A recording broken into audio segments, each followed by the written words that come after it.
Good morning, good afternoon, good evening. Buenos días, buenas tardes, buenas noches a todos y todas. Bienvenidos a los que están en YouTube y bienvenidos al tercer día del simposio sobre comunicación para la justicia social en la era digital. Se trata del tercer día del simposio y hay muchísimas cosas en el programa, con lo cual empezaré de inmediato. Soy Cristian Guevara, soy presidente de la FUMEC Europa y seré la moderadora de esta sesión. Empezaremos con unas palabras de saludo que vienen de Philip Lee, el secretario general de la Asociación Mundial para la Comunicación Cristiana, de Berlín a Berlín. Buenos días. La Asociación Mundial para la Comunicación Cristiana, la WAC, promueve el ideal de la comunicación para todos, en la que todo el mundo tenga el derecho a ser escuchado y visto en la esfera pública para mejorar sus vidas y las vidas de aquellos que les rodean. WAC está comprometida en avanzar los derechos de comunicación como algo esencial para lograr el progreso social en todos los niveles. Los principios se basan en que la comunicación fortalece la participación, aumenta las libertades, mejora las culturas y defiende la justicia. Esto parece obvio, pero declararlo obvio no implica que todas las comunidades tengan la misma capacidad de comunicación. Ignora cuestiones como la accesibilidad y la disponibilidad, la diversidad, la propiedad y control, la representación o falta de ella, la privacidad y la seguridad. En definitiva, informa todos los aspectos económicos, sociales y culturales que obstaculizan su inclusión en la sociedad e impacta a las personas y sus medios de vida. En particular, las personas perseguidas, tanto mujeres como hombres, niños y niñas, que se encuentran en todas partes del mundo. Y como parte del tema del simposio, la comunicación para la justicia social en la era digital, esto es lo que hemos estado hablando en los últimos días. Tuvimos a doctora Ellen Juvesan, que dijo que la fuente de la democracia y de lo público tiene que estar junto para encontrar un lugar en el mundo digital. Y la participación digital no es un lujo, sino un requisito previo para sociedades inclusivas. También Orián Borioski dijo que plataformas como Google o Facebook tienen más poder que muchos estados-nación, pero no se enfrentan a una rendición de cuentas. También escuchamos a activistas de India, Filipinas, Palestina, Ecuador, Brasil, que trabajaron para reclamar espacios de comunicación pública, fortaleciendo las voces de los excluidos y defendiendo principios de justicia social y del bien común. Estos son todos signos de esperanza. Todos estamos de acuerdo de que necesitamos un marco que permita y empodere y transforme uno que cuestione las estructuras para que se asegure la participación de todos y todas. En el contexto de la era digital tenemos que defender principios éticos y normativas para las plataformas digitales y las comunicaciones digitales, que responda de manera justa a las necesidades de disponibilidad y de asequibilidad y que tenga en cuenta todas las cuestiones de reformas, además de la justicia. Una coalición de diferentes partes podría hacer que se reformaran estas cuestiones para el beneficio de todos. Así que, bueno, quisiera agradecerles haber estado embarcados en esta épica travesía de lo que significa ser digital. Muchas gracias. Thank you, Philip. We will be, Muchas gracias, Philip. Gracias, Philip. Vamos a presentar un vídeo, una animación ahora que espero que disfruten.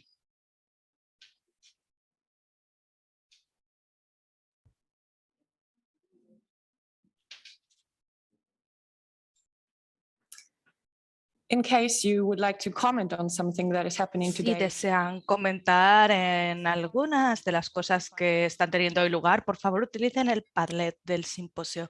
Pueden encontrar el enlace en el chat.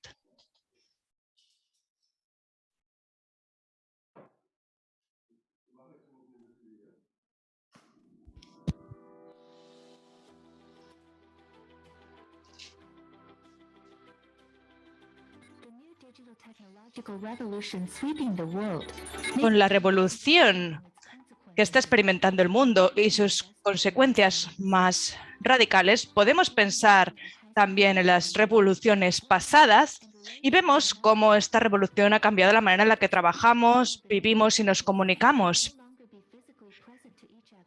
Atiende las necesidades de las personas que ya no pueden estar presentes, que no pueden encontrarse de manera presencial. Y también plantea cuestiones profundas para comprender la distribución equitativa y otras cuestiones de justicia. En el futuro, puede que podamos sobrepasar las limitaciones físicas y mentales y cambiará el panorama de la humanidad. Los algoritmos, la investigación biológica para crear seres humanos más perfectos, el desarrollo de los robots, todo esto cambia el rostro de nuestra identidad. El mundo en el que vivimos se ve asolado por muchas injusticias y por el sufrimiento de muchos. Pero también es un mundo que experimenta movimientos de cambio, de justicia y de esperanza. ¿Cuál es nuestra visión para el mundo digital del futuro? Somos un mundo y una sola humanidad. ¿Cómo podemos lograr estos objetivos de comunicación para la justicia social en una era digital?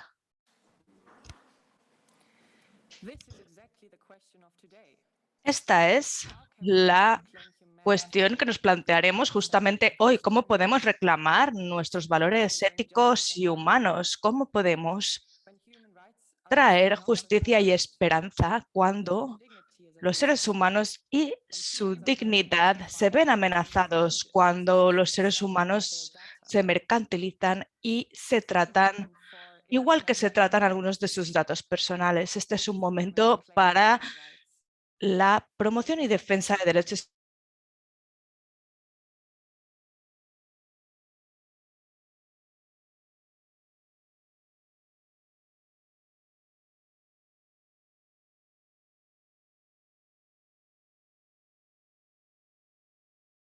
responsabilidad. Aquellos que tienen el monopolio, hemos escuchado perspectivas sobre la accesibilidad y las diferencias entre los grupos más privilegiados y menos privilegiados.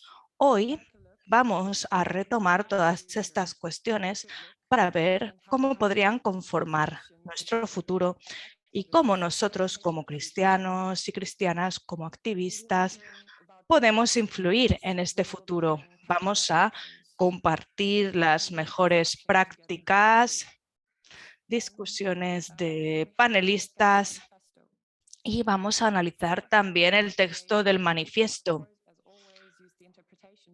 Por supuesto, pueden utilizar de nuevo hoy el servicio de interpretación utilizando el botón del globo del mundo en la parte inferior de la pantalla. Pueden elegir entre inglés, francés, alemán o español. Pueden también seguir poniendo sus preguntas en el chat y pueden hacerlo a medida que se desarrollan las presentaciones. Pueden interactuar con nosotros y también pueden utilizar el Padlet del simposio para seguir interactuando con los materiales de estas sesiones. Voy a invitar en primer lugar al secretario general de la Asociación Mundial para la Comunicación Cristiana, Marcelo Leites. Ha trabajado en promoción y defensa durante muchos años y es especialista también en filosofía, entre otros temas. Está trabajando en Argentina y también ha trabajado como responsable de la región de América Latina y el Caribe durante muchos años y hoy es nuestro secretario general. Tiene una pasión especial por la justicia ecológica, ha participado en el grupo del CMI sobre la justicia ecológica, así como en el de Acta Alianza. Bienvenido, Marcelo. Muchas gracias por esta invitación. Es un placer para mí estar aquí con ustedes. Se me ha pedido que hable en español para contribuir a la diversidad de voces y de idiomas. Así que voy a hablar ahora en España. Invitación que me honra mucho.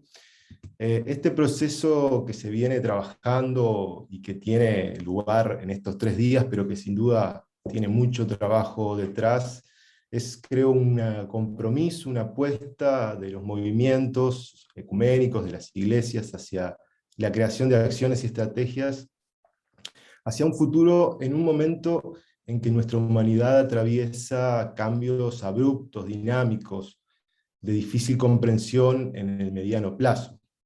Creo que observar, reconocer y actuar en base a estos cambios en el marco de un mundo que atraviesa una pandemia y en el clímax de una revolución tecnológica es casi un imperativo para el movimiento ecuménico en su conjunto, tanto en su accionar en términos de la incidencia en la agenda pública, como, y sobre todo diría, en las reflexiones éticas, bíblicos y teológicas. La FUMEC, como ustedes saben, o la World Student Christian Federation, es una de las organizaciones ecuménicas más antiguas, más pioneras en el movimiento ecuménico, fundada en 1895 y que sirve principalmente a estudiantes y a jóvenes, nucleando a más de 100 movimientos asociados y afiliados alrededor del mundo.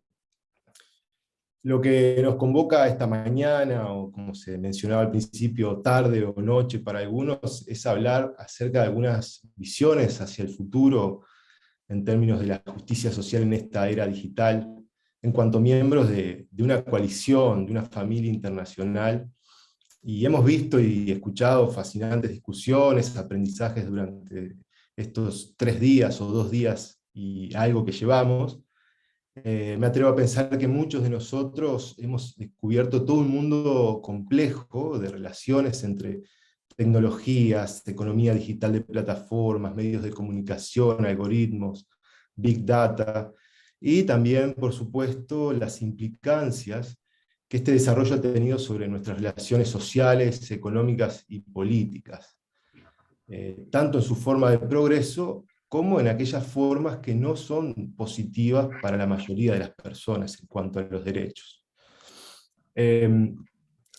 Para empezar, me gustaría aclarar que no soy un experto en tecnología digital o en comunicación digital, pero que como federación a la cual pertenezco y trabajo, hemos empezado a discutir este tema en el armado de nuestro plan estratégico hacia el próximo año, el cual es un tema muy importante para el futuro, especialmente de los jóvenes y de los estudiantes. Pensando sobre todo cómo se ha transformado la acción social, la incidencia y el activismo a partir de las nuevas tecnologías de la información y la comunicación. Sin lugar a dudas, el Internet o la llegada de Internet hace 20 años transformó nuestro mundo en todos los sentidos. No obstante, y quizás aquí voy a hacer más énfasis, la llegada de las plataformas digitales masivas fue la que realmente logró una transformación radical que nos lleva a estos cuestionamientos por los que estamos hablando hoy y al mundo que vivimos hoy. Entonces quisiera, a modo de contexto, generar quizás un espacio de entendimiento, un entendimiento propio que podemos discutir después, y tiene un acercamiento más de generar preguntas, más que respuestas acabadas. Lo primero que quería empezar a mencionar es acerca del énfasis que voy a tomar, que trata más sobre el modelo de negocios y no sobre el avance tecnológico en sí. el modelo de negocios más relacionado a la nueva era del capitalismo digital y la vigilancia y la acumulación y concentración, y por lo tanto también la manipulación y el coartar nuestra privacidad e intimidad. En este sentido, el ser humano, la persona, ya no se encuentra en el centro como un sujeto o un objeto consumidor, como podríamos pensar en formas más clásicas de las relaciones de producción y consumo, sino que en el capitalismo digital, o mejor dicho, en esta era digital de grandes plataformas, las personas son parte de un flujo comercial, el producto es nuestra información.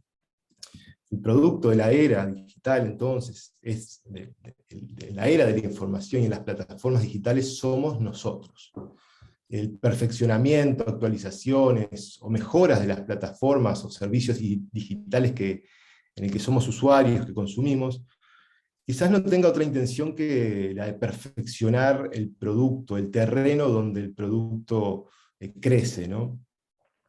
De manera de ser más rentables y de venderse al mejor postor, generalmente a las grandes corporaciones, no solamente de corte privado, corporativo, sino también gobiernos, agencias y otros tantos espacios que necesitan o requieren o que buscan nuestros datos. Esto cambia completamente la visión y los conceptos que por años hemos percibido acerca de cómo se dan estas relaciones. La información de absolutamente todo lo que hacemos pasa de mano en mano a través de servidores que son capaces, como habrán visto en estos días, a través de algoritmos o de inteligencia artificial, de pensar por nosotros y hasta de predecir lo que queremos. En este sentido, la pregunta sería si nosotros finalmente somos el producto, nuestros datos, gustos, opciones políticas, nuestro activismo, nuestras relaciones sociales, nuestra localización en tiempo real, están a salvo de la exposición que controla una élite en este flujo de información. En efecto, no lo está. Como podemos ver, no solo se trata de vendernos un bien o un servicio, como decía antes. Los algoritmos aprenden constantemente de nuestras preferencias y pueden predecir lo que queremos comprar o lo que queremos votar. ¿Qué opciones o ideas políticas tenemos? Son también capaces de manipular aquella información que recibimos según intereses mucho más allá de lo que nosotros creemos, intereses económicos, del poder real, digamos. Se trata de alguna manera de, y aquí está la cuestión, el asunto, de moldear nuestras formas de pensar, de actuar, de sentir, a gusto del mejor postor. Y eso plantea quizás una pregunta, un problema profundamente complejo de la ética, y por lo tanto un problema teológico también, y voy a arriesgarme a dejar esta pregunta para que quede en el debate. En el futuro de la era digital, bajo estos preceptos, ¿está la idea del libre albedrío en juego? Bueno, lo dejo planteado. Pero la revolución digital no solo impacta sobre preferencias personales, nuestra privacidad o nuestros derechos individuales, sino que tiene un impacto en el colectivo. Por ponerlo de una manera práctica, imaginemos que somos usuarios que no somos problemáticos, reivindicamos el status quo y no tenemos problema, pero por lo tanto no somos peligrosos, ¿verdad? Pero ¿qué pasa con aquellos que día a día se juegan la vida por una causa, defendiendo derechos de los pueblos indígenas, defendiendo derechos de personas que están en riesgo, bajo amenaza? ¿Qué pasa con esas personas? Bueno, están constantemente bajo vigilancia. Nosotros estamos constantemente bajo vigilancia. Imagínense aquellos que están en causas que pueden tener un riesgo sus vidas. Por otro lado, en ciertos casos, en la religiosidad de las plataformas digitales, ha llevado a las personas a creer que se podría llegar a un mundo donde no haya relaciones de dependencia laborales, ser empresarios de nuestro propio yo. Y hemos llegado a creer que La uberización de la economía en un principio era una forma colaborativa, solidaria y alternativa, pero lejos de eso, este proceso se ha convertido en un modelo de flexibilización y precarización del empleo. Por eso también me gustaría hablar del futuro del empleo en el marco de esta cuarta revolución industrial, por decirlo de alguna manera. En este sentido podemos concluir que la era digital, el futuro de las elecciones, el trabajo, el empleo, la privacidad están expuestas a una vigilancia, a un control hegemónico bajo el que subyace una lógica que las personas controladas y con miedo somos mejores productos consumidores. Es un negocio, una relación ganar-ganar. La vigilancia de todo lo que hacemos, de nuestros gustos políticos, sociales, a fin de controlarnos, es funcional a un sistema que determina qué es lo que queremos incluso antes que lo sepamos. Por otro lado, un segundo punto, un segundo elemento también para generar este entendimiento, debate, es la disputa de hegemonías en el campo económico, religioso, mediático y político. Y esto tiene que ver con una disputa en términos del lenguaje también. Y paso a eso enseguida. La no regulación de las tecnologías y las plataformas digitales ha ayudado a través de sus herramientas, que no están desprovistas de ideología, porque siguen patrones económicos, a fomentar narrativas conservadoras o neoconservadoras. Ha ayudado a fomentar este tipo de espacios que se han instalado en las redes, pero más allá de las redes sociales. A modo de ejemplo, entre tantos, ha logrado imponerse en el debate cuestiones éticas que ya no están o no estaban en debate, y que debatirlas es remontarnos 70 años atrás. Y sin embargo, hoy por hoy, estas cuestiones, como los derechos humanos, han sido nuevamente puestos en discusión por estos grupos a través de redes sociales y medios hegemónicos de comunicación. Nuevamente no es demonizar el avance tecnológico, pero sí el modelo.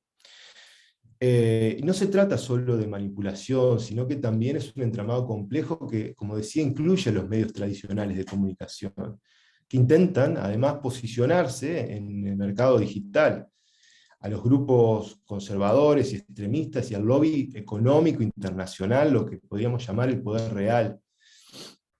Todos estos movimientos fundamentalistas, extremistas, organizaciones que promueven teorías de conspiración, grupos anticiencias o mal llamados antisistémicos, han encontrado en estas tecnologías y en su falta de regulación un campo fértil para inmiscuirse, meterse en narrativas más tradicionales, transformarlas y sobrerepresentarse en el espacio público. En este sentido, el lenguaje, el poder de construcción de lenguajes o la apropiación de los mismos ha jugado un papel muy importante. Los extremismos, o los grupos extremistas, comienzan a tomar y usar palabras y conceptos que otrora eran, en otros momentos, eran utilizados por movimientos progresistas y emancipatorios. Hace 20 años era imposible, y aquí es un tema que me interesa profundizar un poco, hace 20 años era imposible que un activista de un partido de ultraderecha o un movimiento fundamentalista se hiciera llamar a sí mismo rebelde o revolucionario, al mismo tiempo que grita muerte al Estado, sostiene que los derechos humanos son una falacia. Hoy por hoy el lenguaje emancipatorio ha sido secuestrado por muchos de los movimientos ultraconservadores, y eso es una tarea que también, luego cuando hablemos podemos detallar, tiene que volver a ser parte del lenguaje del movimiento ecuménico, el movimiento progresista que busca la dignidad de las personas.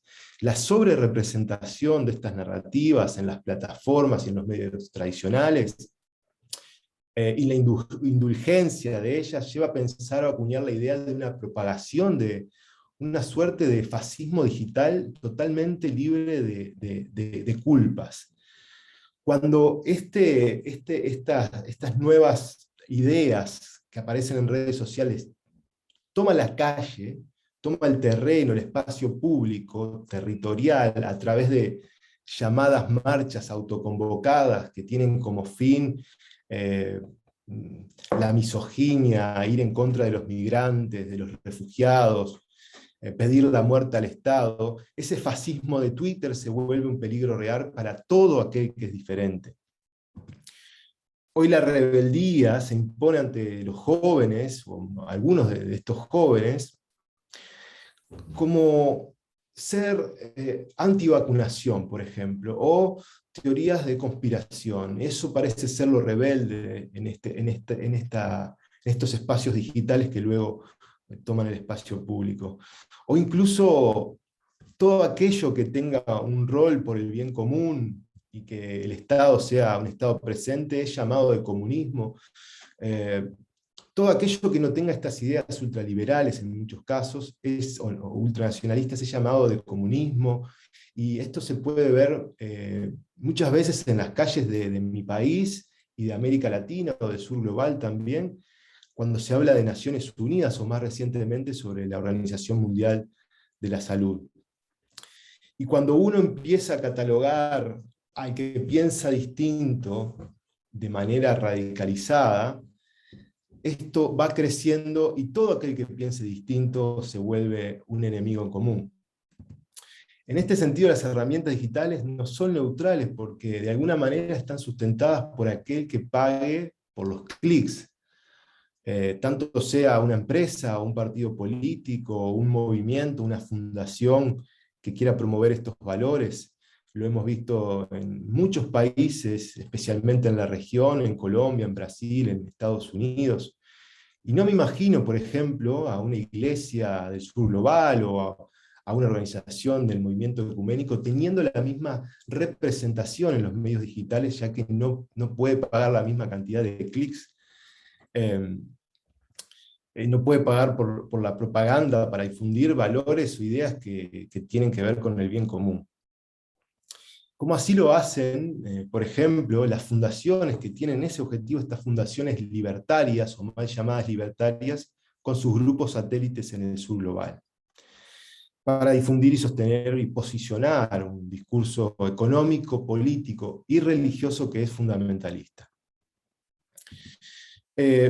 Para hablar un poco de las ideas al futuro, algunas hipótesis, con la idea de construir un debate que pueda ir más allá de esta conversación, para decir que bueno, las tecnologías han cambiado la vida de las personas, han mejorado la calidad de vida, nos han conectado, nos han mejorado en muchos casos, en nuestro acceso a la información, a la transparencia de lo público, a los servicios de salud, ha mejorado de cierta forma la calidad de vida, y la presentación que estoy aquí no tiene que ver con un apocalipsis tecnológico o un apagón digital, pero hay que considerar algunos de los siguientes elementos hacia el futuro, ya que nos encontramos en algunos límites éticos que pueden atentar no solamente contra la privacidad del individuo, sino también con la dignidad del colectivo.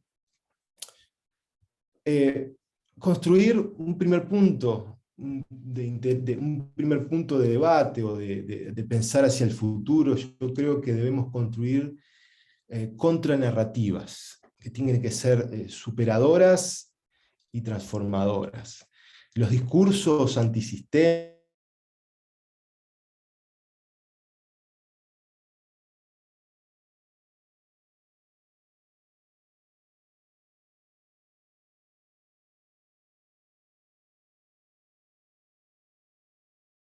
son finalmente una subcultura de esas narrativas hegemónicas que conocemos históricamente, tradicionales, que han sido siempre poco transformadoras.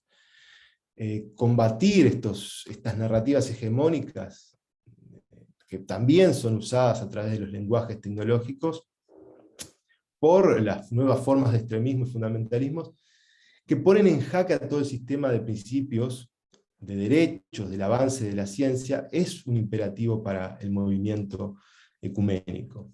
Por otro lado, otro punto para visualizar en el presente y en el futuro es la concentración de riqueza y desigualdades como parte de este desarrollo de las economías o de las plataformas digitales, y reconocer la exacerbación de las desigualdades que apareja el capitalismo digital y global, luchar contra las aglomeraciones, los oligopolios tecnológicos que generan más desigualdad y falta de diversidad en la comunicación y el acceso a la información.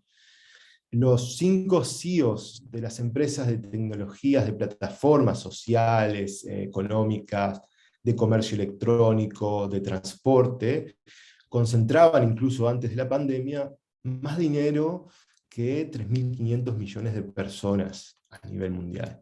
La pandemia ha incrementado esta situación. Otro de los puntos que debemos tomar en cuenta hacia el futuro es una transición justa, transparente y equitativa. Aquí me gustaría hablar de la meritocracia como religiosidad de la era digital, que se expande y se posicione como parte de este discurso ecuménico. La idea de que todos ocasionalmente podemos ser empresarios de nuestro propio yo trasciende a lo digital, es cierto, pero está atado al crecimiento y el desarrollo de las startups, el emprendedurismo, entre otras cosas. Discutir esto también es un imperativo. Una coalición ecuménica, multidisciplinaria, con bases en lo teológico y en la incidencia política, debe promover transiciones justas en el mercado laboral en el marco de esta revolución, o esta cuarta revolución industrial, para con los trabajadores reemplazados por sistemas cibernéticos, ciberfísicos, algoritmos, y la automatización de la industria. Por otro lado, otro punto también hacia el futuro es proponer un sistema integral que garantice los derechos humanos, los derechos fundamentales. Este debe incluir no solamente la lucha por la privacidad individual, no se trata solamente de nosotros como individuos, sino también obviamente el derecho a no ser encontrado, el derecho a desaparecer de los servidores, a tener privacidades, es muy importante no ser rastreados, pero también debe incluir toda una rama de derechos sociales, culturales, económicos, de no discriminación, de oportunidades de acceso a la cultura, que enfatice también el colectivo.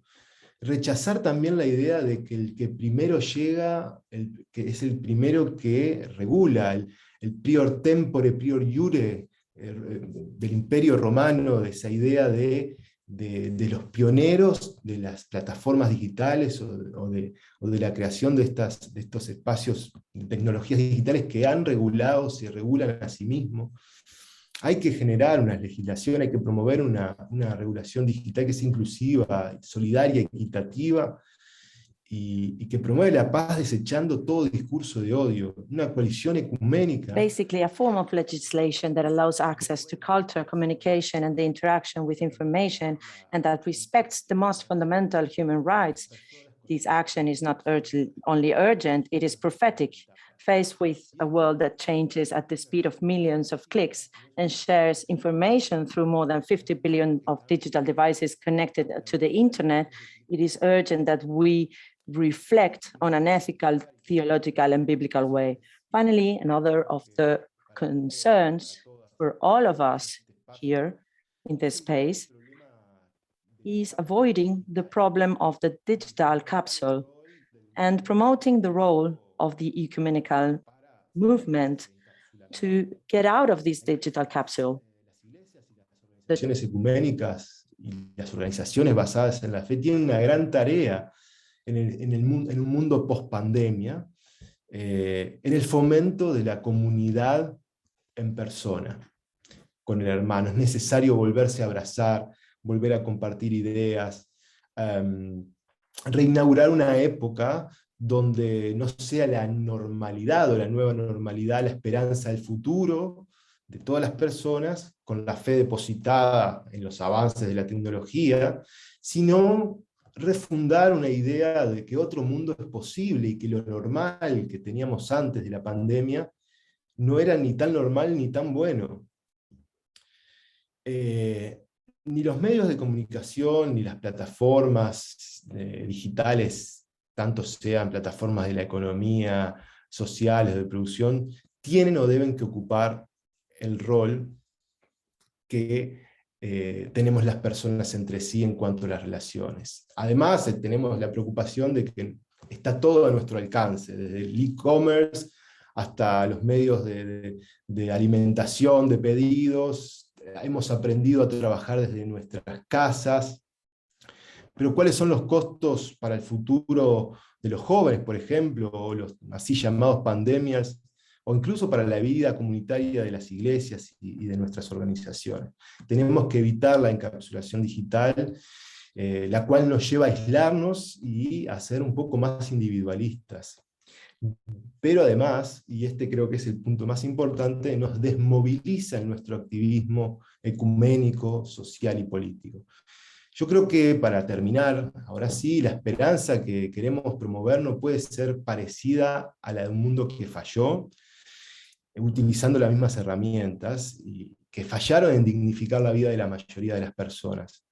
Debe ser una esperanza transformadora con justicia, que busque la unidad, pero que también busque esa unidad en medio de la igualdad y la equidad de las personas. Y esto es vigente y necesario en esta era digital que vivimos y que tenemos mucho por vivir. Así que muchas gracias por el tiempo y disculpen si me pasé un poco del horario.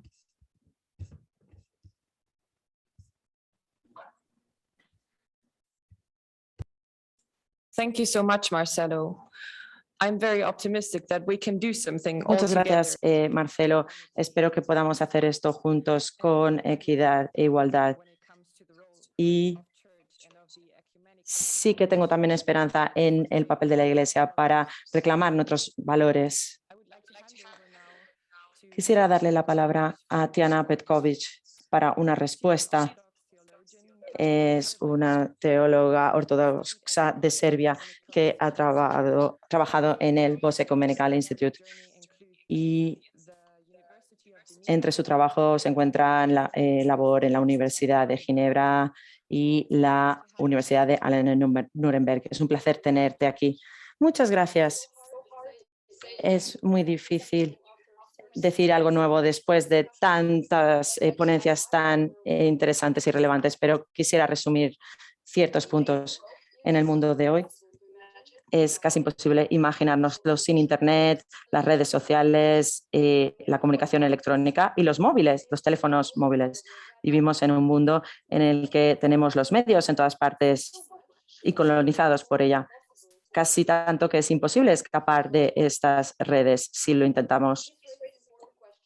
Esto plantea cuestiones importantes sobre cómo debemos vivir en un mundo así y qué papel tenemos en los espacios digitales que creamos y que tenemos. Y también cómo encontramos la sabiduría para tomar nuevas decisiones, para hacer cosas por los demás y por nosotros a medida que negociamos con los espacios en línea y fuera de línea, y creando los límites entre ambos espacios. Los medios de comunicación y la tecnología digital están conformadas por una parte del mundo y por una serie de personas que tienen unos intereses personales y la búsqueda del beneficio. Estas tecnologías también producen la creatividad humana, que puede intentar mejorar las relaciones, aliviar el sufrimiento y reconocer al prójimo como una persona en dignidad. Entonces, ¿qué debemos hacer? Debemos estar despiertos. ¿Y qué significa esto? Fundamentalmente, estar despierto significa reconocer que los sistemas existentes y la apertura de los mismos tienen un costo que están afectando a los ciudadanos hoy día. Y muchos de estos costos los soportan los que menos están preparados para soportarlos. Personas empobrecidas, comunidades que están marginadas, etc. Cuando un algoritmo no puede predecir la palabra que vas a teclear, parece que es positivo, pero cuando este algoritmo utiliza un modelo para decidir si eres elegible para una subvención gubernamental o acceder a un servicio, entonces estamos hablando de potenciales violaciones de derechos humanos. Entonces, ¿cómo podemos salir de este bucle? Tengo dos sugerencias. La primera es tener un papel activo para conformar las interacciones. Tenemos que pasar de ser observadores pasivos a participantes activos. Lo negativo de hablar de estas cuestiones y de lo negativa que es la cuestión digital, nos olvidamos de que los seres humanos somos los que decidimos las cuestiones de consumo y el marketing, etcétera, con lo cual tenemos un papel activo. Tenemos que reconocer que las instituciones y que las organizaciones tienen el poder de llevar esta revolución digital hacia la dirección que queremos. Este enfoque significa centrarse en liderar este movimiento en lugar de adaptarnos a él y trasladar esto a las comunidades de negocio. El segundo es tener en cuenta el componente moral de las tecnologías emergentes. Tenemos que tener en cuenta que esta decisión no se va a solucionar mejorando solo los algoritmos, aunque este sea un aspecto importante. Las tecnologías no son neutrales, sino que están conformadas por asunciones que tenemos nosotros y por nuestros propios sesgos como seres humanos. Y cuanto más poderosa es una tecnología, mayor es nuestra responsabilidad de que esté diseñada y desplegada de manera que apoye nuestros valores. Desgraciadamente, los aspectos éticos de la tecnología moderna suelen acabar cayendo en dos categorías. O bien pensando que es una cuestión que ya está hecha y a la que hay que adaptarse, o una cuestión que solo se debate cuando una crisis ya ha ocurrido. Una relación mejor de la ética y la tecnología se logrará mediante el desarrollo de tecnologías que apoyen valores sostenibles. Tenemos que tener consideraciones técnicas e introducirlas en los primeros pasos de crear tecnologías. Ya hay algunas empresas tecnológicas que están empezando a hacerlo también en el ámbito comercial. Además, tenemos que recordar que toda la tecnología, desde la no artificial a la artificial, se tiene que utilizar por el bien de Dios y por el bien de todos nosotros. Y nosotros tenemos que participar en ellas de manera intencional y pensar que tenemos que ser libres de decidir cómo enfocamos esta cuestión. Muchas gracias. Thank you so much, Tiana. Muchas gracias, Tiana. Ha sido muy inspirador y espero que cuando dejemos este simposio todos estemos activos a la hora de reclamar nuestro espacio en el mundo digital. Y luego tenemos a la profesora Anita Klute, que es parte de la Universidad de Stanford en Sudáfrica. Está haciendo diferentes investigaciones en espiritualidad, ministerio y contextos en los medios de comunicación también. También es supervisora de estudiantes de posgrado, con lo cual creo que es una manera magnífica de conformar el futuro. Es un placer tenerte con nosotros, Anita. Muchas gracias. ¿Pueden escucharme bien? Quiero asegurarme.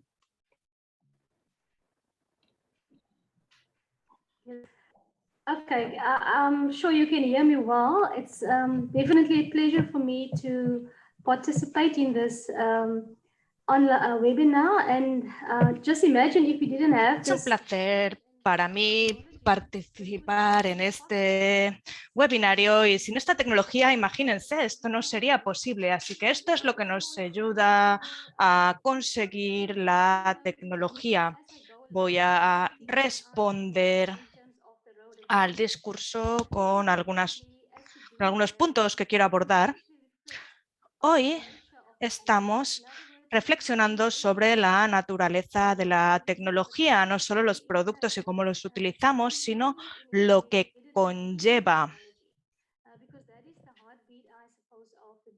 porque esta es la cuestión principal, va más allá de las herramientas que utilizamos. No son simplemente herramientas que vamos utilizando según nos las encontramos y tenemos que pensar en la reducción de los valores humanos en esta era digital. Así que prefiero referirme a la edad tecnológica como parte de la era digital. Parece ser lo mismo de cierta manera, pero también hay factores referentes a los productos de la tecnología que difieren. Esto nos afecta en un ámbito muy existencial. Hemos visto en la presentación de Marcelo estas cuestiones y las cuestiones que nos han inspirado de muchas maneras se han convertido en un gran problema también. Esta idea de que hay empresas que saben más de nosotros mismos que nosotros mismos, pero al mismo tiempo para conformar nuestros sueños del futuro, ¿cómo podemos tener en cuenta este contexto?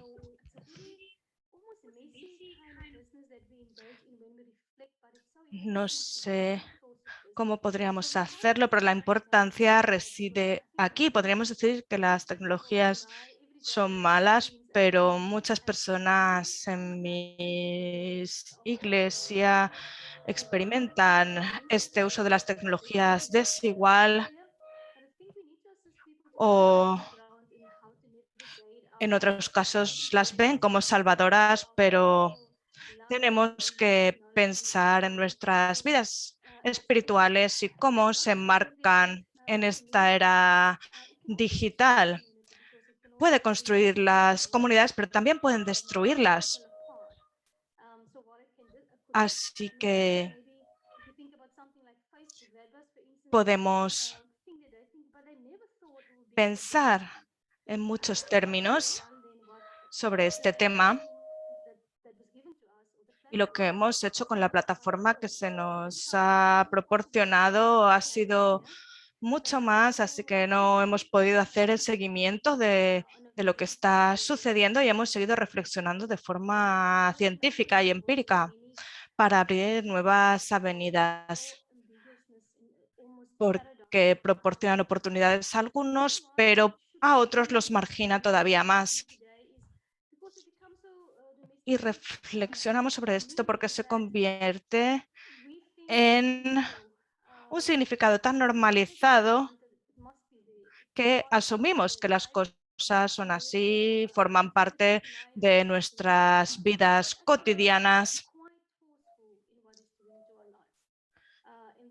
Pero el poder que tienen nuestras vidas es muy importante y una de las creencias fundamentales con respecto a las tecnologías es que cambia las vidas para mejor. Es verdad en algunos aspectos, si pensamos en lo que ha hecho la tecnología durante esta pandemia para lograr transmitir mensajes sobre lo que está pasando, comunicarnos. Por ejemplo, en el ámbito de la universidad, todo dependía de si se podía proporcionar ordenadores a los estudiantes o no. De alguna manera la tecnología ha colmado lagunas, pero también ha creado esta desigualdad. El contexto es muy importante en la ecuación y tiene impacto en el proceso educativo. Hay enfoques que son simplistas y engañosos. Hemos reflexionado también sobre cómo la tecnología ha invadido otras esferas como el capitalismo, la economía y cómo nos hemos convertido en el producto, nosotros los seres humanos. Tenemos la cuestión de las elecciones ahora en Sudáfrica como ejemplo de estas dinámicas. y vamos a ver lo que sucede en las próximas elecciones. Tenemos también el contexto de las instituciones y las iglesias.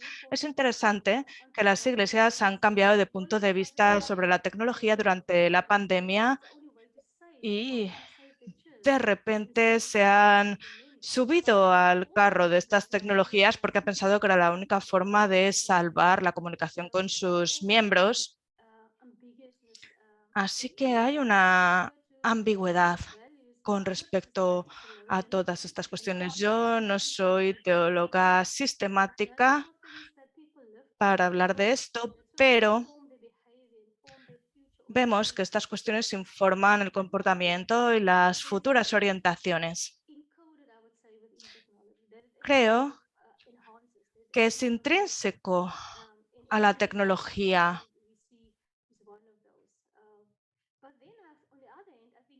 En cierto modo, porque la tecnología expone nuestros valores y viviendo esta vida digital, también presentamos quiénes somos y en lo que creemos. Así que creo que el desafío es muy grande. En las revoluciones anteriores hemos visto la cuestión de la distribución desigual de oportunidades y debido al hecho de que la tecnología es muy sofisticada y se vuelve así cada vez más, no podemos asumir simplemente que están ahí como herramientas, sino que tenemos que ver las repercusiones que tiene para nuestro mundo y la manera de vivir. Tenemos la cuestión de las mejoras por un lado y de la creación de injusticia por otro. Podemos pensar en el poshumanismo, por ejemplo. Se trata de un tema en sí mismo muy amplio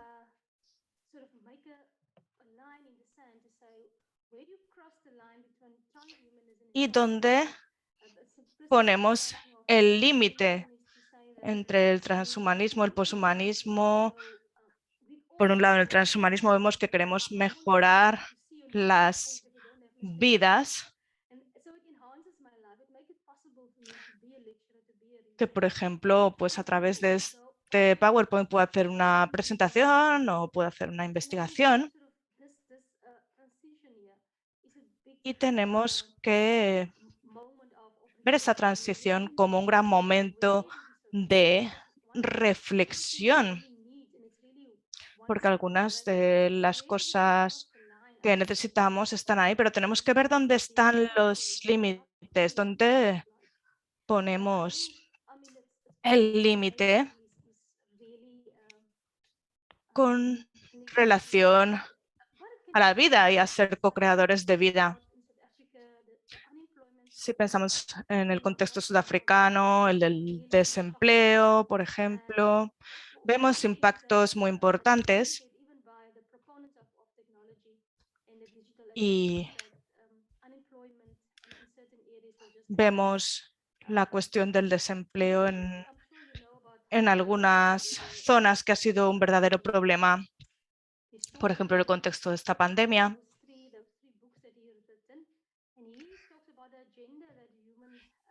Hay varios libros que nos hablan de las tecnologías, que nos dicen que nos sentimos de alguna manera en este contexto como pequeños dioses que buscan la inmortalidad. Así que, ¿dónde establecemos las fronteras entre el transhumanismo y el poshumanismo?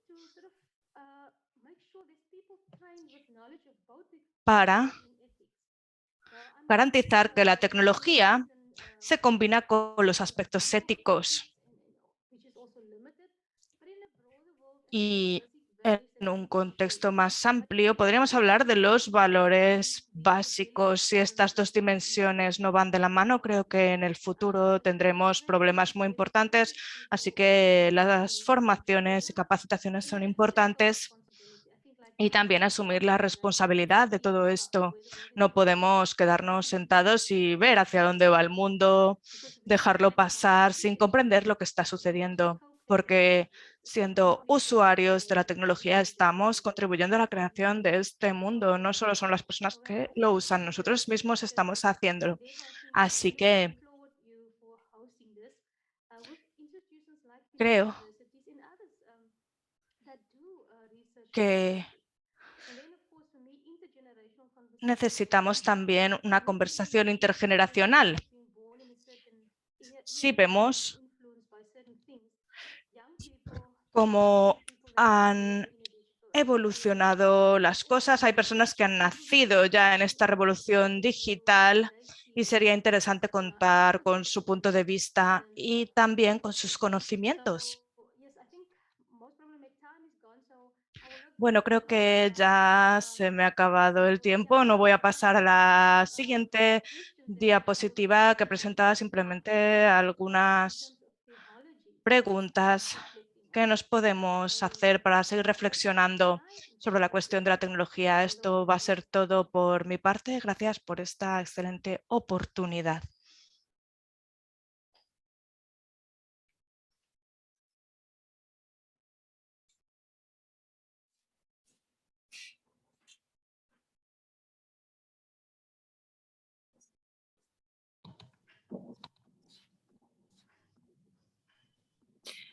Thank you, Professor Anita. Muchas gracias, profesora Anita.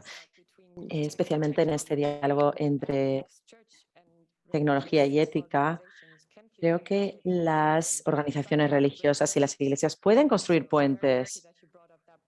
Entonces, me parece muy positivo que haya hablado de eso, sobre todo en otras formas de diálogo. Creo que por eso estamos aquí, ¿no? Quisiera invitarles a que hagan sus preguntas en el chat de aquí de Zoom, pero también en YouTube. El equipo está supervisando los chats constantemente y me está enviando las preguntas. Y me gustaría empezar con una pregunta para Marcelo. Dice como el reto está muy relacionado con el libre albedrío. ¿Dónde cree que está el papel de las iglesias en todo esto?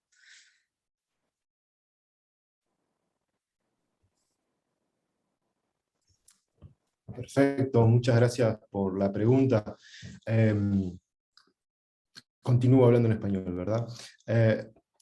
Creo que el papel de las iglesias tiene que ver con lo que hablaban también Tiana y profesora Anita recién, y lo que yo mencioné también en mi último punto, que es la iglesia, por un lado, generando procesos de incidencia con especialistas, por un lado, con una reflexión ética, teológica, digamos, promoviendo políticas que tengan que ver con el control de esos algoritmos o con la creación, o quizás de una regulación en donde no se permita la violación de los derechos humanos y no se permita que algo determine, o que un algoritmo, un sistema ciberfísico o una inteligencia artificial determine lo que queremos hacer en el siguiente paso. Pero no es solamente la predicción el problema es cómo es utilizado nuestros datos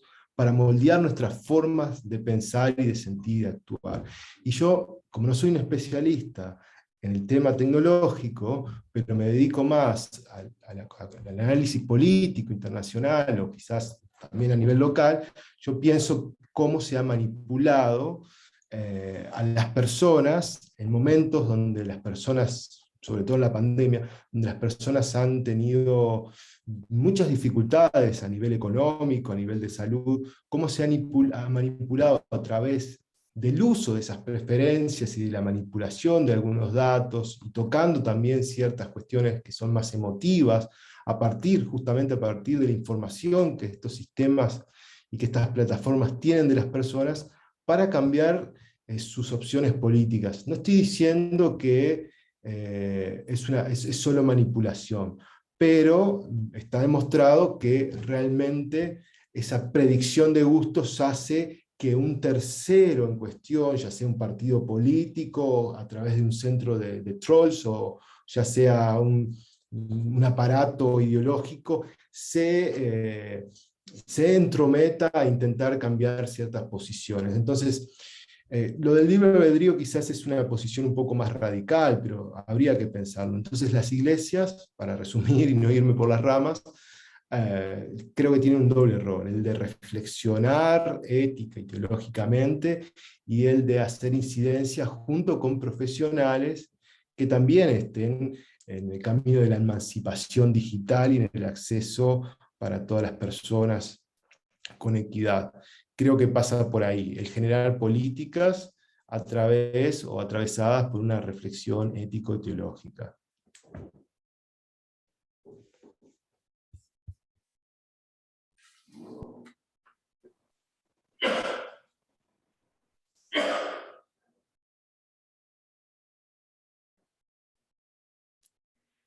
Thank you a lot, Marcelo. Muchas gracias, Marcelo.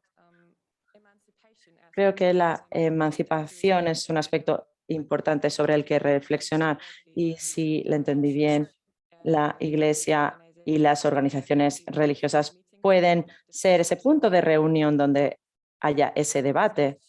La siguiente pregunta es para Anita, y la persona preguntaba: ¿cómo cree que los retos que enfrentamos y describe pueden ser importantes para la labor entre confesiones y entre religiones? Sí, la verdad es que esta cuestión puede ser un punto de encuentro importante para intentar navegarlo en las comunidades en este mundo. La verdad es que justamente lo último de lo que hablé es cómo los marcos teológicos pueden ayudarnos a ver cuáles son los retos, porque muchas veces no sabemos cuáles son esos retos. Como ha dicho Marcelo, no condenamos a la tecnología en sí, sino que estamos intentando reflexionar sobre la responsabilidad de la tecnología. Yo creo que las personas, cuando se reúnen y hablan de preocupaciones comunes o de cuestiones que quieren celebrar, esto puede construir puentes que más que de lo que incluso se creen. Con lo cual, creo que esto podría ayudar también en términos de la reconciliación y también la diversidad, porque hay personas de diferentes credos que pueden también tener puntos comunes y podemos aprender de los unos de los otros. Esa sería mi respuesta al respecto.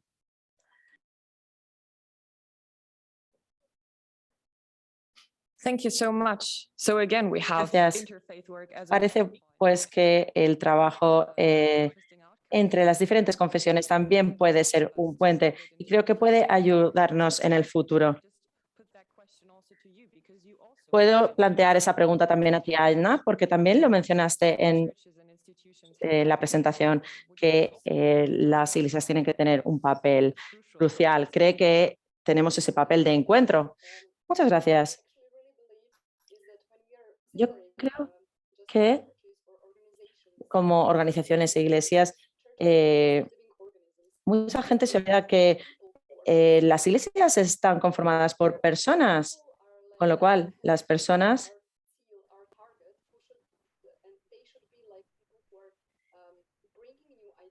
tenemos que intentar encontrar objetivos que nos puedan traer nuevas ideas, y que no solo hablemos de lo que ya hablamos siempre en cuanto a creencia. Esto no va solo con las iglesias, sino con cualquier tipo de organización. Cuando tenemos a personas que se reúnen juntas y comparten diferentes ideas, esto es importante.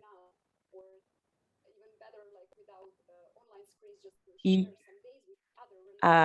esto también sería importante si, por ejemplo, lo hacemos con personas de diferente religión o diferentes contextos. Esto puede hacer que las personas se unan, que se sientan más unidas, y esto podría ser muy importante para construir diálogos. Thank you so much for sharing that. Gracias por compartir esta opinión. También tenemos comentarios en el chat que quisiera leerles y quizá pueden levantar la mano si quieren comentar algo al respecto. La masa crítica es una barrera enorme. He visto muchas alternativas de Facebook y de organizaciones de Google, como por ejemplo Google Plus, que no pudieron crear una masa crítica suficiente para ser efectivo. Creo que esto es relevante para cualquier tipo de plataformas, pero incluso otras plataformas como TikTok o bien desaparecen o acaban siendo utilizadas por grandes corporaciones. ¿Qué quisieran comentar sobre esto? Creo que se escribió cuando estuvo hablando Marcelo sobre los monopolios y cómo encontrar un plan B y no simplemente aceptar todo lo que se hace, sino hacer procesos de emancipación de estas plataformas, quizá.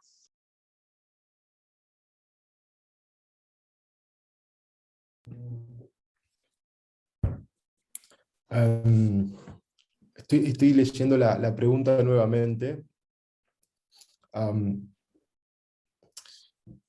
No tengo una opinión que sea demasiado o positiva o comprensiva de alguna manera con respecto a estas plataformas. Yo creo que finalmente el propio plan de negocios que mencionaba al principio de estas plataformas, que considero que es básicamente Google, Facebook, Amazon,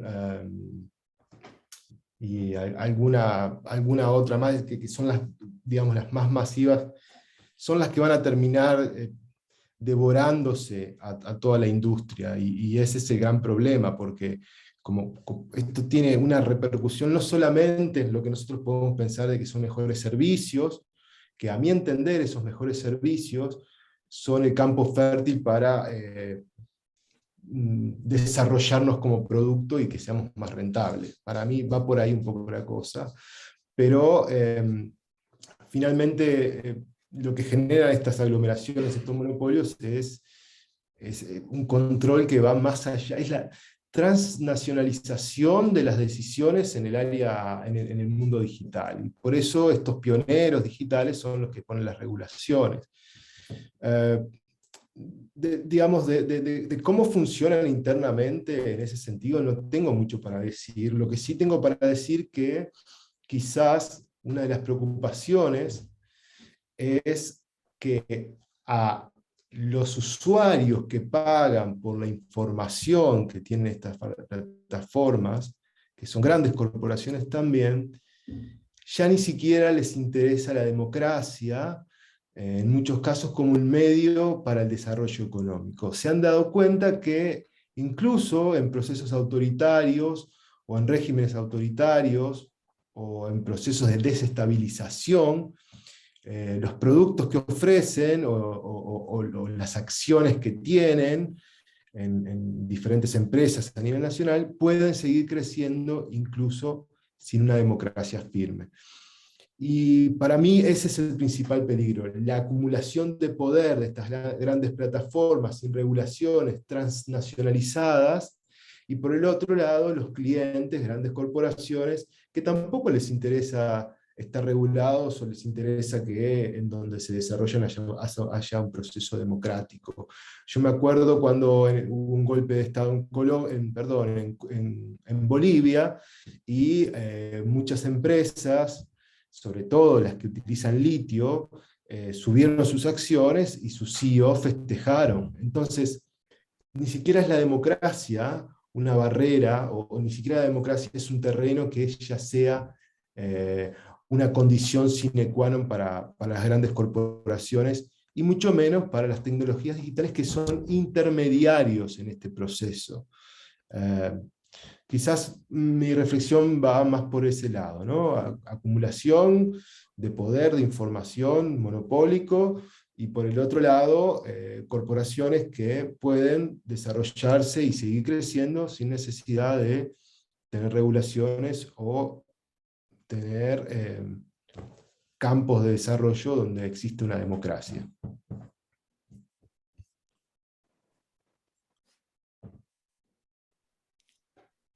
Thank you. Thank you, Marcelo. Muchas gracias, Marcelo. Quisiera pasarle la palabra a Anita porque también mencionaste algo sobre un dilema ético y valores que se tenían que identificar. Y creo que esto también habla sobre este tema, ¿no? Okay. I think I forgot the question now. Sí, la verdad es que se me olvidó la pregunta ya al final, pero sí, creo que el dilema There's things developing. es People try to que understand. intentamos todavía entender I mean, a dilemma is something there's not easy answer to it. cómo está toda esta cuestión relacionada y articulada, porque no es difícil de entenderla. Undergrad, Algo classes was sometimes you have que to choose between estudié en las clases de ética cuando era estudiante es cómo saber dónde están los demonios, aunque bueno, los demonios no sería a lo mejor la palabra más adecuada, pero muchas veces parece que las personas tienen mucha facilidad a demonizar y bueno, muchas personas tienen miedo y piensan que estamos en un momento apocalíptico, ¿no? Y bueno, también en el ejemplo de la pandemia que estamos viviendo, cómo parece que esto se relaciona con la Biblia. Muchas personas rechazan la noción de que es una cuestión científica que tenemos que entender, pero creo que mucha gente se encuentra saturada con toda esta situación. Entonces, creo que tenemos que analizar las respuestas de las personas en base a su contexto, ¿no? Y quizá en su punto de vista, bajo su punto de vista, lo que dicen sienten que es verdad por su contexto y hay que a veces entenderlo. Pero también hay muchas personas que están haciendo lo que piensan que es lo correcto. Y aquí en Sudáfrica me he encontrado con muchísimas ideas simplistas sobre cómo utilizar la Biblia. Y creo que después de muchos años de hacer teología y también hablar con personas formadas en iglesias, mucha persona tiene ideas muy simplistas sobre Dios y sobre la Biblia. Y dan respuestas muy simplistas a muchas cosas. Y en cuanto a al libre albedrío, obviamente las tecnologías deberían darnos el derecho a la libertad y sí, que es verdad que lo que está pasando es justamente lo contrario. Nos estamos viendo manipulados, con lo cual es una cuestión bastante difícil de entender. Y está ocurriendo esto a nosotros y lo estamos haciendo que ocurra a nosotros también, con lo cual es todo muy controvertido y a veces es complicado navegarlo. Muchas gracias.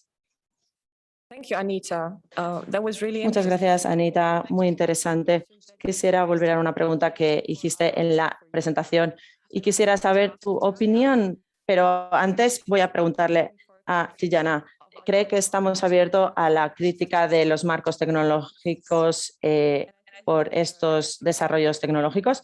Y va junto un poco con otra pregunta que hemos planteado, Tijana, y es ¿hasta dónde debemos llegar? Bueno, es una pregunta complicada, pero que bueno, creo que nuestro papel es bastante complejo en todo esto.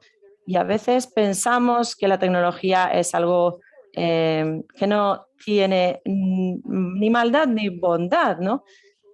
Vi un documental sobre redes sociales y uno de los hombres más importantes del mundo, Bill Gates, en el mundo tecnológico, no deja que sus hijos utilicen las plataformas sociales en Internet. Entonces, podemos ver ahí la controversia, ¿no? Porque sí que es verdad que no se habla mucho, pero estas tecnologías pueden tener un impacto muy importante en el desarrollo de los niños. Y la verdad es que son cosas que utilizamos todo el tiempo y la tenemos siempre en nuestros años, pero no se sabe muy bien qué va a pasar en unos años por el uso de toda esta tecnología. La idea originaria de la tecnología es ayudar a la gente, obviamente, y bueno, tener posibilidades. Siempre hemos tenido tecnologías desde que el mundo es mundo, lo que pasa es que se han ido refinando. Por ejemplo, la revolución agraria también fue un cambio de tecnología. Entonces, sí que es verdad que hay diferentes olas y diferentes estadios de tecnología. Pero bueno, ahora mismo estamos utilizando la tecnología que utilizamos y bueno, tenemos que tener la potestad de poder decidir qué nos parece útil para nosotros como seres humanos. Y también pensar que las empresas tecnológicas son enormes y como Marcelo dijo en su discurso, muchas veces pensamos que estas tecnologías quieren lo mejor para nosotros, pero no es así. Nosotros tenemos la posibilidad de utilizar las tecnologías de la mejor manera. No se trata de una cuestión que sea mala o buena, es nuestro juicio y nuestro uso el que hace que sea buena o mala para nosotros, los algoritmos incluidos. Entonces creo que es algo muy importante que tenemos que tener en cuenta. Y también Yuval Harari mencionó algo al respecto. Creo que la idea es que nos dé libertad, pero ¿qué es la libertad para todos? ¿Tenemos libertad de elección o tenemos libertad para elegir entre unas opciones limitadas? Gracias. Anita, it's your turn. What do you think? Anita tiene la palabra. ¿Qué piensa? ¿Podría repetir, por favor, la pregunta? Era su propia pregunta, de hecho, la de ¿hasta qué punto estamos abiertos a la crítica con respecto a nuestros marcos tecnológicos? No estoy segura de si pensamos que esto es lo que está sucediendo. He leído un artículo y el libro en el que trabajé recientemente sobre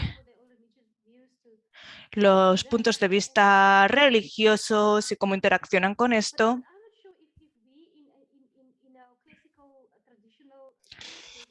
Pero no sé si en las iglesias tradicionales habría apertura con respecto a los desafíos que nos plantean las tecnologías. La cuestión sería también cómo celebramos la creatividad humana y, como decía, dónde establecemos los límites. Esta idea de los límites me parece la más importante porque si pensamos en los conocimientos científicos y la labor que se ha hecho, por ejemplo, en el campo de la medicina a través de la tecnología, vemos grandes avances. Estamos leyendo sobre esto, aunque no somos especialistas en el tema, y es una labor excelente. Pero ¿en qué momento empieza a sobrepasar los valores humanos? Esta es la cuestión que tenemos que tener en cuenta. Tendríamos que hablar de estos temas con la Biblia, con nuestros puntos de vista teológicos, para establecer nuestros marcos teológicos y centrarnos especialmente en la ética, como decía, porque muchas de las cosas se refieren a las personas sobre el terreno. Tenemos también la cuestión de las personas que quedan excluidas en sus casas, de aquellas que sí van a trabajar y tenemos que pensar en cómo afecta esto a las personas fuera de nuestros círculos también.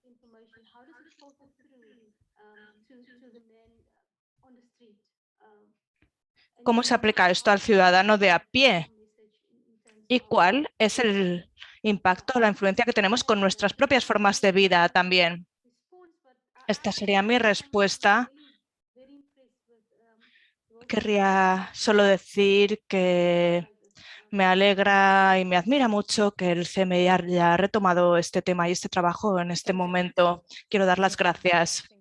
Muchas gracias. Creo que este debate es ciertamente muy oportuno e importante y me alegro también de que estemos celebrándolo. Una última pregunta para Marcelo.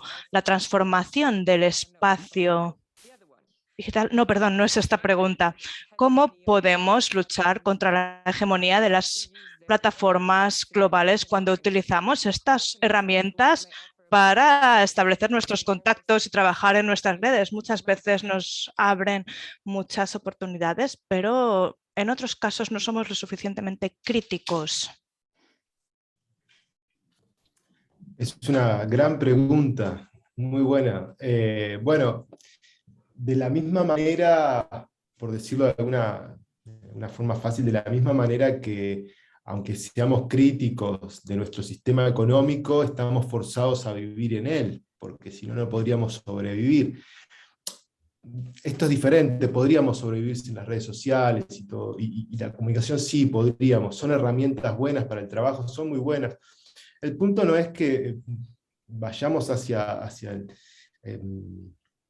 la destrucción de estas redes sociales, pero sí hay diferentes maneras y quizás aquellas personas que trabajan en ciberseguridad y que trabajan en organizaciones de software libre y de código abierto tengan respuestas mucho más técnicas y concretas en cómo generar sistemas de seguridad para la navegación, para el cuidado de nuestros datos, de nuestra privacidad.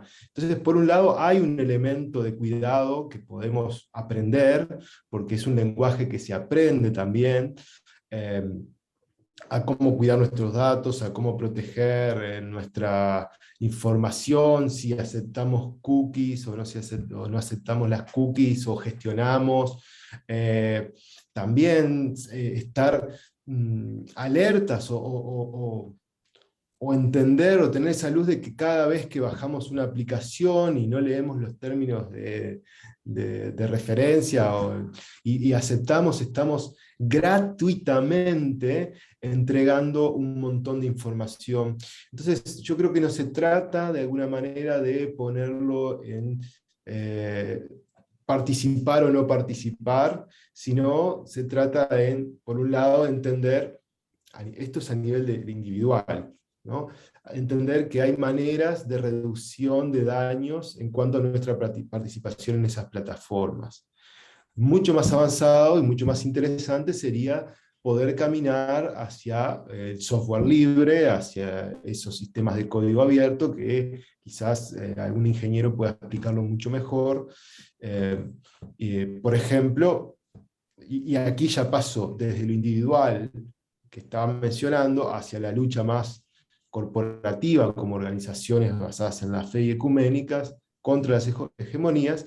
Hay luchas que son posibles de dar. Cuando nosotros compramos una licencia Windows para nuestras organizaciones o para nuestras iglesias o la universidad, nosotros estamos entregando o estamos reivindicando esa hegemonía. Sin embargo, si quisiéramos tener una lucha, un activismo mucho más fuerte, intentaríamos caminar también corporativamente, es decir, la universidad, la iglesia, nuestra organización, caminar hacia sistemas de software libre en vez de pagar por Microsoft o por los sistemas de Apple. O sea, hay diferentes maneras.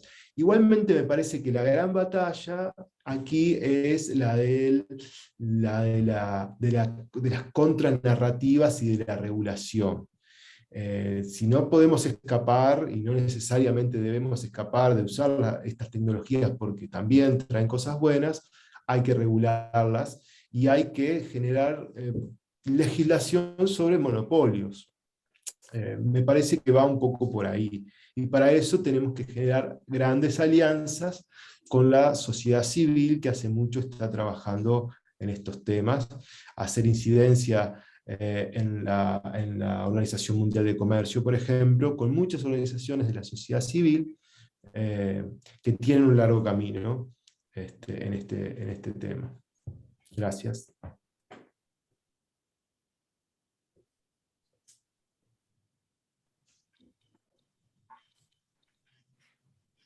Thank you, Marcelo. I would like to... Muchas gracias, Marcelo. Me gustaría dar la palabra ahora a Anita, Maybe not.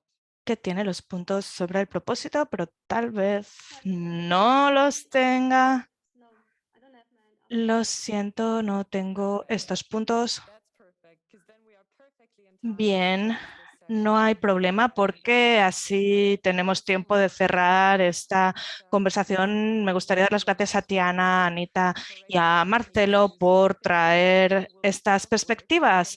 El futuro nos traerá mucho trabajo por delante. Vamos a tener que seguir debatiendo.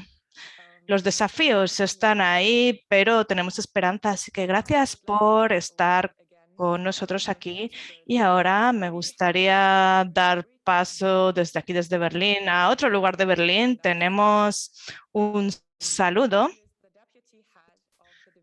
del director asociado de la División para Religión y Política Exterior en la Oficina de Asuntos Exteriores y nos está auspiciando aquí de alguna manera.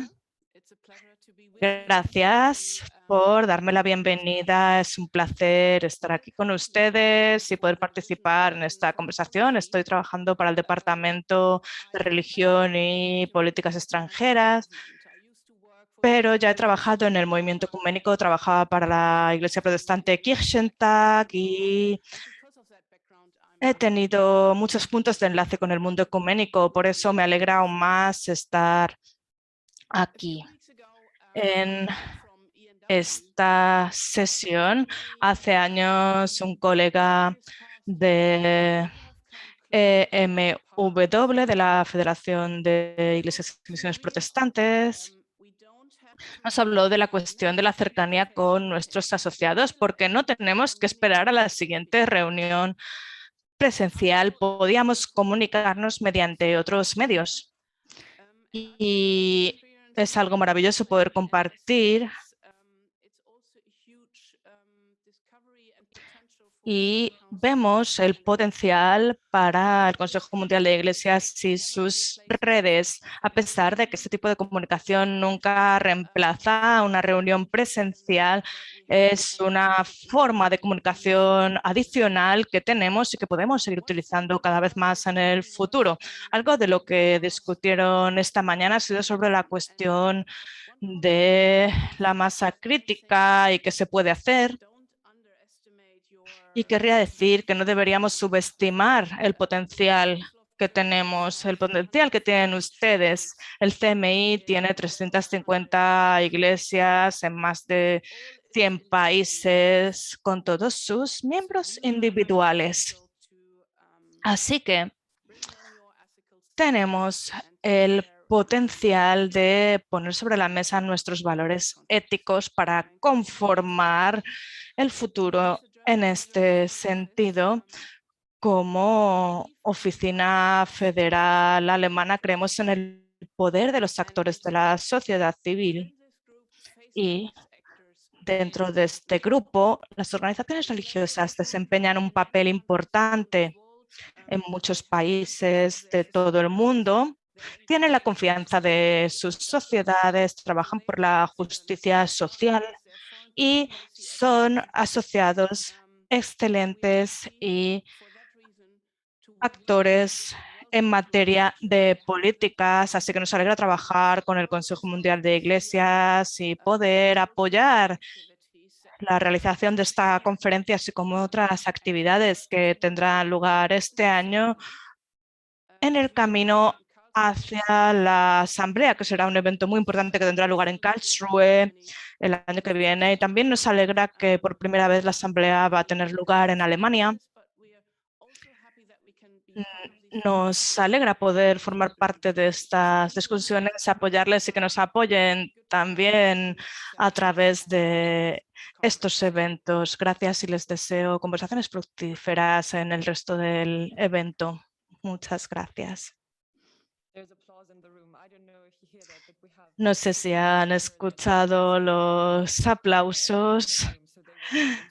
Tenemos a personas aquí de manera presencial, así que han podido aplaudir aquí directamente y han podido escuchar el aplauso desde aquí, desde Berlín y no solo en línea. Muchas gracias, doctor Lechner, por sus palabras y seguramente estén de acuerdo conmigo en que mañana empieza hoy, que tenemos el potencial de conformar nuestro futuro, que solo tenemos que utilizarlo. Voy a invitar a todos a pensar en maneras de utilizar este potencial durante las pausas, para la comida, para la cena, para el café. Vamos a tener ahora una pausa y vamos a regresar a la 1 tiempo central europeo, así que volvemos.